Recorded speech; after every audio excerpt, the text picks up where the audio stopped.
हमारे YouTube channel रामजू Yadav पर आप सभी छात्र छात्राओं का स्वागत है। आइए बच्चों, आज हम कक्षा 12 हिंदी काव्य में गीत पढ़ेंगे। महादेवी वर्मा का पहला गीत है चिर सजग आंखें उन्हीं दी। इसकी ओर बढ़ते हैं। चिर सजग आंखें उन्हीं दी, आज कैसा व्यस्त बाना, जाग तुझको दूर जाना, जाग तुझको दूर जाना। चिर सजग मीन्स होता है बच्चों निरंतर जागरूक रहना। आंखें उन्हीं दी माने हुत नींद से भरी। उन्हीं दी माने क्या होता है? नींद से भरी। आज कैसा व्यस्त बाना, आज कैसे व्यस्त। व्यस्त का मतलब अव्यवस्थित, बाना माने वेश, वेशभूषा को कहते हैं बाना। और जाग तुझको दूर जाना, तो इसमें आप कहेंगे महादेवी वर्मा जी कहती हैं महादेवी वर्मा जी कहती हैं, हे प्राण जो आप निरंतर जागरूक रहने वाली आंखें, आज कैसे नींद से अलसाएं युक्त हैं। या आप ये कह सकते हैं कि तुम्हारे वेश है जो आपका इतना अव्यवस्थित क्यों है। जो हमेशा निरंतर जागरूक रहता था वो इतना आलस युक्त क्यों दिखाई दे रहा है। अब अलसाने का समय नहीं है, जाग तुझको दूर जाना। आलस प्रमोद को छोड़कर तुम्हें दूर तक जाना है। आलस को छोड़ दो क्योंकि अभी तुम्हें बहुत दूर तक जाना है।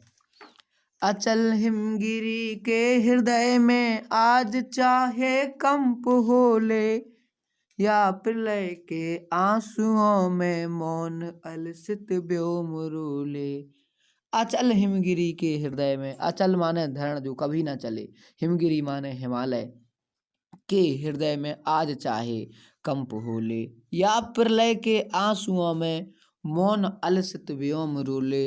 अलसित व्योम माने शून्य आकाश। तो वे क्या कह रहे हैं? अचल हिमगिरी के हृदय में आज चाहे कंप हो ले, चाहे आज दृढ़ हिमालय में कंपन हो जाए। तो कभी ना दृढ़ हिमालय है जो हमेशा अचल रहता है, कभी चलता नहीं है, उसमें भी आज चाहे कंपन हो जाए। और कहते हैं या प्रलय के आंसुओं में मौन अलसित व्योम रोले, या फिर प्रलयकालीन, या फिर आकाश से प्रलयकालीन वर्षा होने लगी, या फिर आकाश से प्रलयकालीन वर्षा होने लगी। और क्या कहती हैं?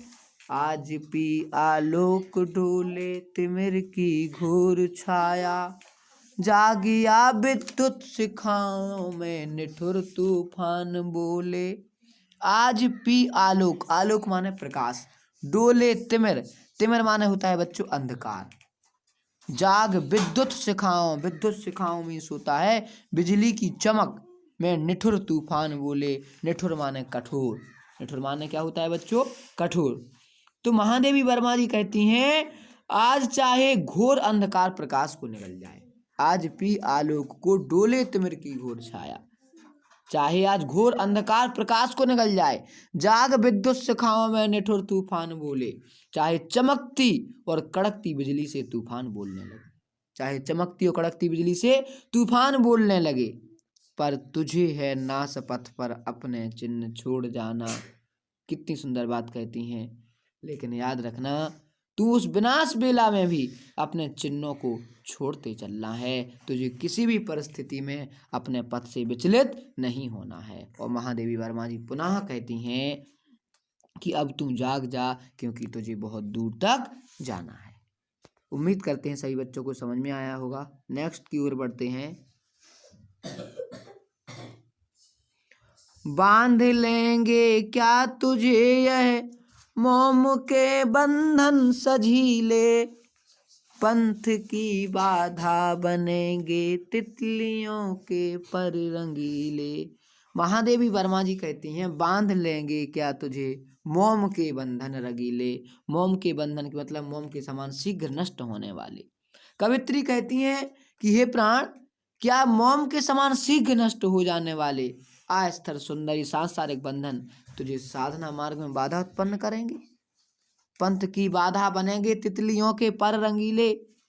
क्या तितलियों के पंखों के समान यह रंगीन संसार आकर्षण तुम्हारे मार्ग में बाधा बन जाएगा? विश्व का क्रंदन भुला देगी मधुर की ये मधुर गुनगुन। क्या सांसारिक क्रंदन या रुंदन की ध्वनि भौरे की मधुर गुंजार को सुनने में बाधा उत्पन्न करेंगी, अर्थात तुम्हारे साधना मार्ग को अवरुद्ध करेंगे। क्या डुबो देंगे तुझे यह फूल के दल ओस गीले, क्या पंखुड़ियों पर पड़ी हुई मोती रूपी आंसू की बूंदें का सौंदर्य तुम्हें स्वयं लिप्त कर देगा, या साधना पथ से विचलित कर देगा, अर्थात बिल्कुल नहीं। नेक्स्ट बढ़ते हैं। ये आप सभी बच्चों को हम आशा करते हैं कि समझ में आ गया। और नेक्स्ट लाइन, तू न अपनी छाह को अपने लिए कारा बनाना, जाग तुझको दूर जाना।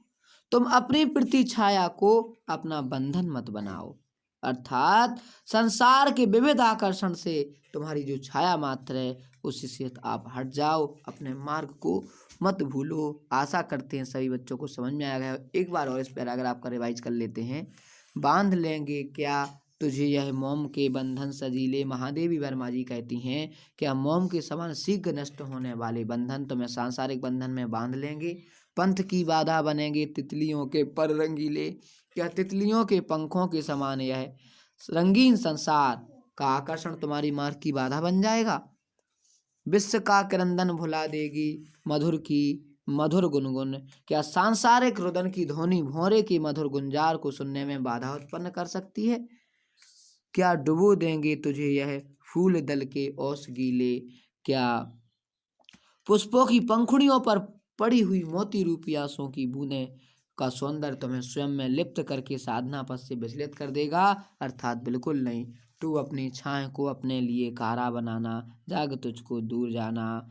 तुम अपनी प्रति छाया को अपने लिए बंधन मत बनाओ, तुम्हें अभी साधना पथ पर चलते हुए ईश्वर की प्राप्ति करने के लिए अभी बहुत दूर जाना है। आशा करते हैं सभी बच्चों को यह समझ में आएगा होगा।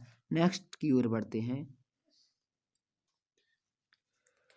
वज्र का और एक छोटे अश्रुकण में धो गलाया, देख से जीवन सुधा दो घूंट मदिरा मांग लाया। वज्र माने होता है बच्चों कठोर, वज्र का और मीन्स आपको पता ही है हृदय। एक छोटे अश्रुकण मतलब ओस की बूंद में धो गलाया। महादेवी वर्मा जी कहती हैं जो तेरा हृदय वज्र के समान कठोर दृढ़ निश्चयी था, आज वह प्रियजनों के थोड़े से रोने से पिघल गया है।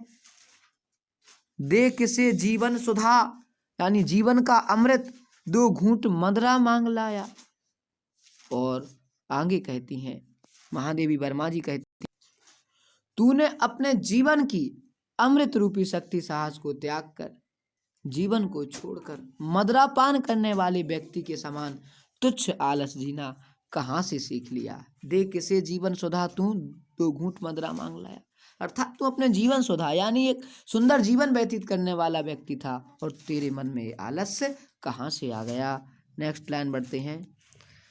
सो गई आंधी मलय की बात का उपधान ले क्या, विश्व का अभिशाप क्या नींद बनकर पास आया। सो गई आंधी मलय की बात मतलब बच्चों मलय अर्थात चंदन, मलय पर्वत से आने वाली शीत जो सुगंधित हवा है उसकी बात कर रहे हैं। उपधान माने तकिया, उपधान मीन्स क्या होता है तकिया। तो मलय पर्वत से आने वाली हवा का तकिया लगाकर तेरे उत्साह की आंधी कहाँ सो गई है। सो गई मलय की बात का उपधान ले क्या, आप अर्थ कैसा लगाएंगे। मलय पर्वत से आने वाली हवा का तकिया लगाकर तेरे उत्साह की आंधी कहाँ सो गई है, विश्व का अभिशाप क्या नींद बनकर पास आया। और आगे कहते हैं क्या सांसारिकता के सभी आकर्षण तुझे आलस की नींद में सुलाने के लिए आ गए हैं। और अंत में कहती हैं अमर सुत चाहता क्यों मृत्यु को उर में बसाना, तू अमर पुत्र है तू जाग तुझको दूर जाना, जाग तुझको दूर जाना। आगे कहती है हे साधक तू अविनाशी परमात्मा का अंश है, तू अमर पुत्र है।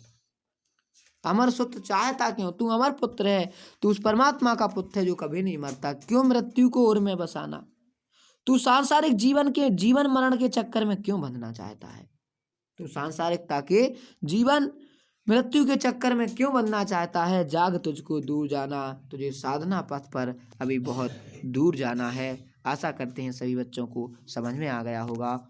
और लास्ट पैराग्राफ की ओर बढ़ते हैं बच्चों। कहना ठंडी सांस में अब भूल वह जलती कहानी, आग हो उर में तभी द्रग में सजेगा आज पानी, हार भी तेरी बनेगी माननी जय का पताका, राख क्षणिक पतंग की है अमर की निशानी।